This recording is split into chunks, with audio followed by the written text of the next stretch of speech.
Fazendo malabarismo hoje aqui pra gravar um vídeo com a luz boa. Fala galerinha do Papo Jovem DV, tudo bem com vocês? Estamos de volta para mais um vídeo do nosso canal. Deixe seu like, assine as notificações e no final desse vídeo compartilhe ele para os seus amigos. Estamos mais uma vez aqui com um tema muito interessante e eu tenho certeza que você vai gostar muito. Quem aqui já não ficou curioso o suficiente para saber sobre os dinossauros? Será que o dinossauro existe, não existe?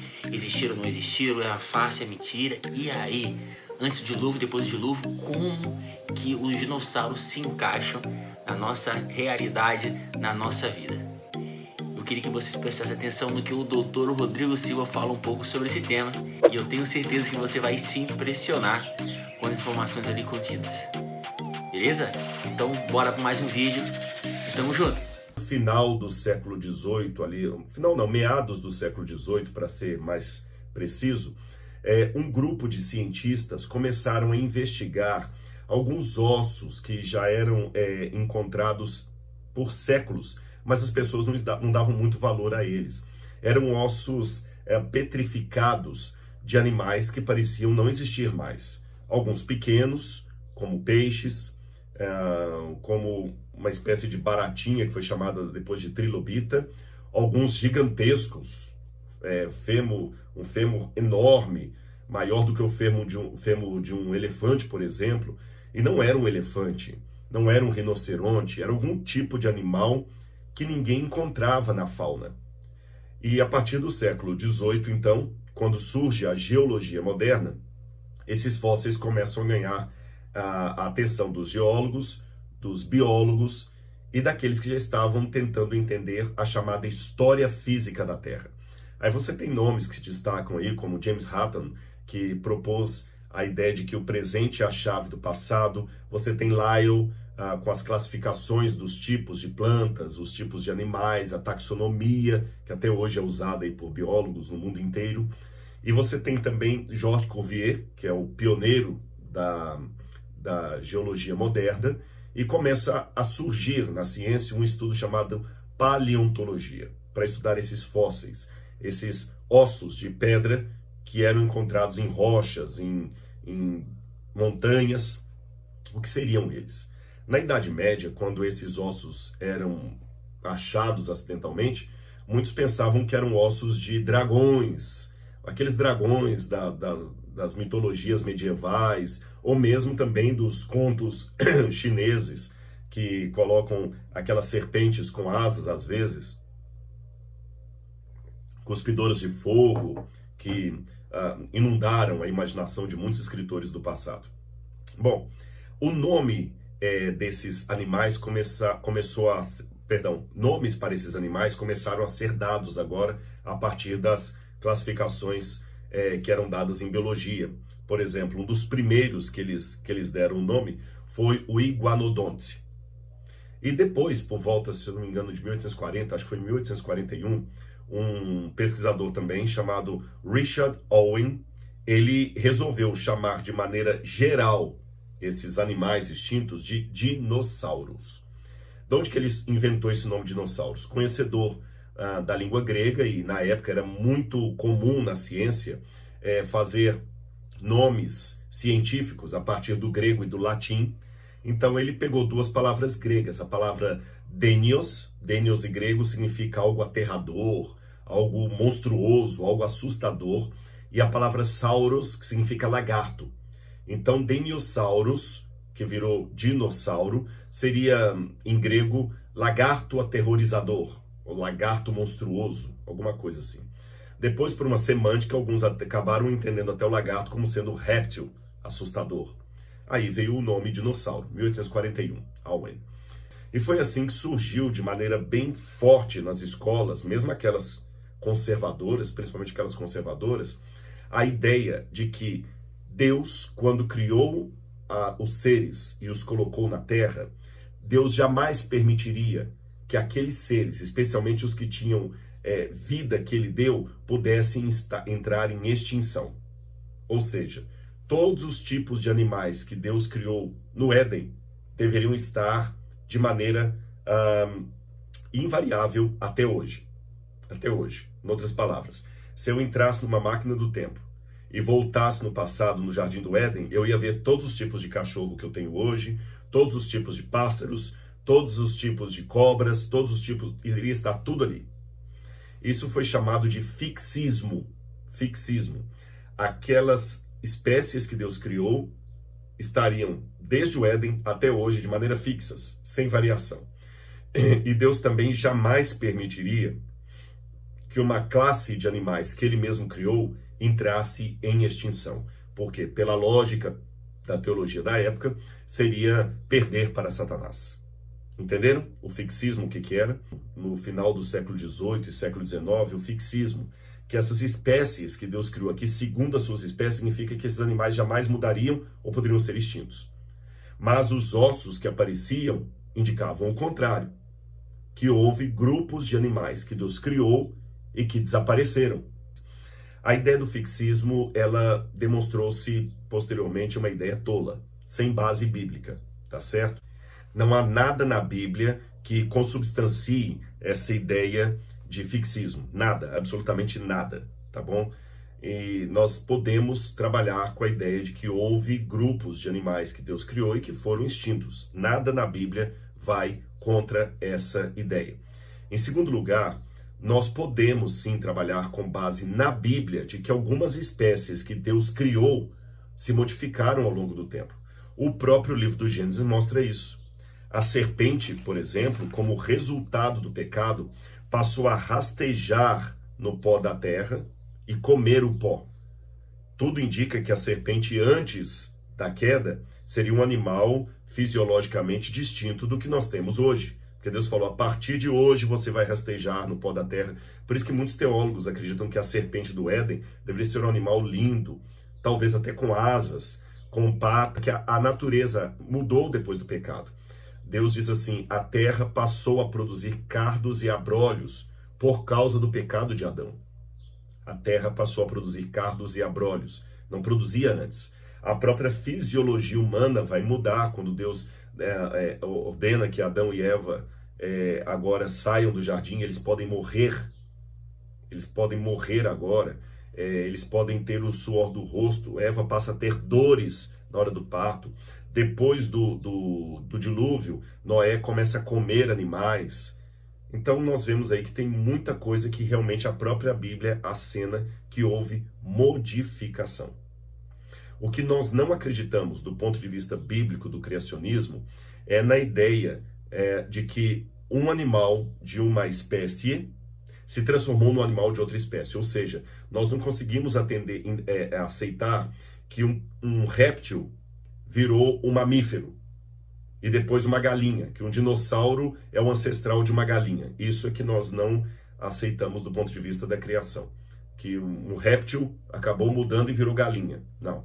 Mas nós acreditamos sim que um tipo de galináceos originais deram origem a diferentes tipos dentro da mesma espécie. Eu não acredito então que se eu voltasse numa máquina do tempo do Jardim do Éden, eu iria encontrar ali, falando de cachorro, que é o que eu mais gosto, eu ia encontrar um Golden Retriever, um Cocker Spaniel, eu ia encontrar um Pitbull. Não, eu ia encontrar algum tipo de animal que seria a matriz que por modificações ao longo dos séculos, das eras, deu origem às variações. E você sabe que os que são especialistas em estudar o código genético, o DNA, já afirmam que dentro do DNA existe ali a possibilidade das diferenças, das cores diferentes. E os dinossauros? Como é que eles aparecem nesse meio tempo aí? Bom, há 3 explicações. Uma delas é aquela da teoria da brecha, que eu já expliquei no vídeo passado, os que a defendem e acham que os dinossauros existiram antes de Adão. E ali eu apresentei os prós e os contras a respeito dessa teoria. A segunda hipótese seria a de que os dinossauros foram criados por Deus e foram preservados na arca e sobreviveram depois do dilúvio, alguns deles. Os que acreditam nessa segunda hipótese apresentam como argumentos os seguintes elementos. Vou simplificá-los aqui para vocês. Que os dinossauros poderiam muito bem caber na arca de Noé, porque eles foram para ali em forma de ovo. Alguns foram na forma de ovo, outros foram na forma de filhotes. Alguns acreditam até que bastaria Noé levar ali uns 50 tipos diferentes de dinossauro para ter todos os tipos que temos hoje. E o testemunho de que esses dinossauros sobreviveram aos dilúvios seriam os relatos que nós temos posteriores acerca de dragões na China, na Europa, até um livro na Inglaterra só sobre as visões de dragão. Alguns pensam até que o monstro do lago Ness seria um tipo desses monstros pré-diluvianos e que eles seriam os dinossauros. Só que esse nome dinossauro, como eu falei, foi dado por Owen a partir de 1841, mas os antigos chamavam de dragão. Eles até pensam que quando o livro de Jó fala do Leviatã, a serpente do mar, e o Behemoth, aquele animal da terra lá, que o Behemoth e o Leviatã seriam tipos de dinossauros registrados ali no livro de Jó, que Jó e o autor do livro de Jó conheceriam muito bem. Eu, particularmente, tenho dificuldade em acreditar nisso, porque os relatos desses supostos encontros de seres humanos com dragões ou dinossauros parecem fantásticos demais. Não sei, falta um mínimo de evidência. Eu ainda não estou convencido deles, não. Analisando literariamente o livro de Jó, também me parece muito difícil acreditar que o Behemoth e o Leviatã, aqueles dois animais, símbolo máximo do mal, seriam animais autênticos e encontradiços na fauna dos tempos bíblicos. Eu acredito mais que seriam animais simbólicos ou mitológicos para representar as forças do mal. Assim como aqueles animais que aparecem em Daniel capítulo 7, que ele descreve um leopardo com 4 cabeças e 4 asas, um leão com asas, ou a besta do Apocalipse, que aparece ali no último livro da Bíblia Sagrada que nós temos ali. Então eu tenho cá minhas desconfianças. Eu acredito que os dinossauros existiram, mas eles de alguma maneira não foram preservados na arca. Tudo leva a crer que esses dinossauros foram destruídos em massa e realmente extintos, tanto do ponto de vista evolucionista quanto do ponto de levantar uma hipótese aqui. Tá bem? Não é uma certeza absoluta para longe de qualquer questionamento. Alguns acreditam que os dinossauros podem não ter sido preservados no dilúvio por uma questão de praticidade, porque como eram paquidermes e consumiam grandes toneladas de alimento, se eles sobrevivessem ao dilúvio, quando Noé saiu da arca, esses animais poderiam, principalmente se tornando carnívoros, acabar devorando Noé e sua família, porque não teria comida para eles. É o que alguns pensam. Então eles acabaram sendo tirados por Deus e não preservados na arca. E quando Deus fala que ele levou todos os animais ali, é apenas uma hipérbole. Alguns animais Deus resolveu não preservar. Essa é uma hipótese, porque esses animais seriam nocivos ao ser humano depois no pós-dilúvio. Se eles consumissem toneladas de grama, não ia sobrar nada de pastagem. Se eles já fossem carnívoros, eles seriam uma ameaça para Noé e sua família. É uma hipótese. Ela não está isenta de críticas e observações, mas é algo que pode ter o seu sentido.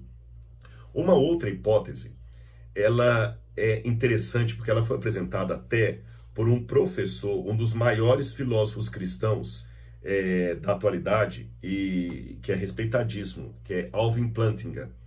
Você sabe que Alvin Plantinga ele é respeitado até por ateus. E Alvin Plantinga escreveu um livro onde o conflito realmente permanece: ciência, religião e naturalismo. E ele diz o seguinte: o mundo pode muito bem conter pecado e sofrimento, não apenas da parte dos seres humanos, mas talvez também da parte de outras criaturas. Na verdade, algumas dessas criaturas, outras, podem ser muito mais poderosas do que os seres humanos. E alguns deles, Satanás e seus anjos, por exemplo, podem ter tido permissão para desempenhar um papel na evolução da vida na Terra, guiando-a na direção da predação, desperdício e da dor. E antes que você falar, Rodrigo, mas isso é coisa muito de crente. Não, Alvin Plantinga publicou esse livro, nada mais, nada menos, pela Oxford University Press. Foi a Universidade de Oxford que produziu esse ensaio filosófico dele. Embora seja filosófico e hipotético, ele tem a sua lógica. Será que, se o ser humano tem a capacidade de mexer geneticamente na natureza, produzindo coisas que realmente estão assustando aí, por exemplo, a própria questão dos transgênicos, que muita gente está apavorado, o que isso aí pode causar. E nós sabemos que tem alguns cachorros, por exemplo, que são frutos de uma espécie de hibridismo, estou usando a palavra como leigo, misturas de raças de cachorros aí, provocando Doberman, um cachorro às vezes talvez tem muito ódio, muita raiva e perigoso até. Se o ser humano tem essa capacidade, supondo a existência de forças do mal, por que o diabo também não poderia direcionar alguns animais ou alguns elementos da natureza produzindo coisas que seriam caóticas e que atrapalhariam a vida do ser humano aqui na Terra, que é o que ele mais quer? Será que ele também não poderia produzir algumas catástrofes? E é interessante que até entre os paleontólogos existe um debate tremendo sobre a simetria dos dinossauros. Eu vou dar um exemplo para você. O Tiranossauro Rex, que por muito tempo foi considerado o rei dos dinossauros, por isso que ele é chamado de T-Rex, o tiranossauro rei, o T-Rex, ele por muito tempo era considerado o maior predador dos dinossauros. Depois, alguns paleontólogos, investigando melhor, falaram, não. Diferente do que o filme Jurassic Park mostrou, o T-Rex era, na verdade, um carniceiro. Ele não era um predador.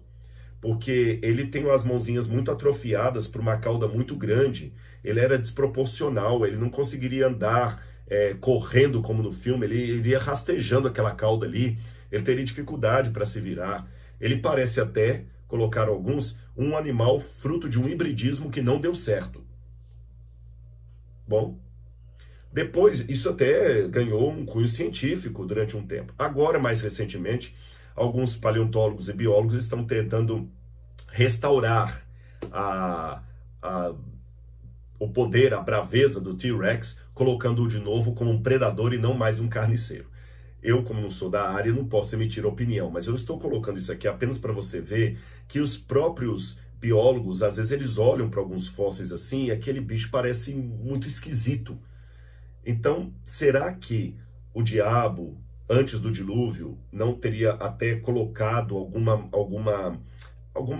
algumas questões ali de misturas na natureza, provocando algumas espécies que não seriam parte da criação de Deus ou do desejo natural de Deus, e Deus, portanto, não preservaria essas espécies na arca?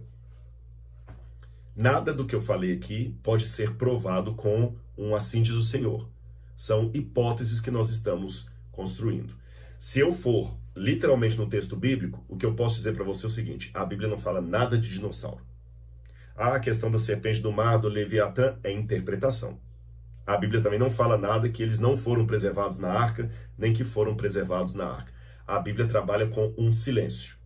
Então, trabalhando com o silêncio bíblico, eu olho para a natureza e o que eu percebo? Que houve uma extinção em massa, que os paleontólogos evolucionistas falam que foi há 65 milhões de anos, e eu posso trabalhar com a hipótese que essa extinção em massa foi o próprio dilúvio descrito na Bíblia.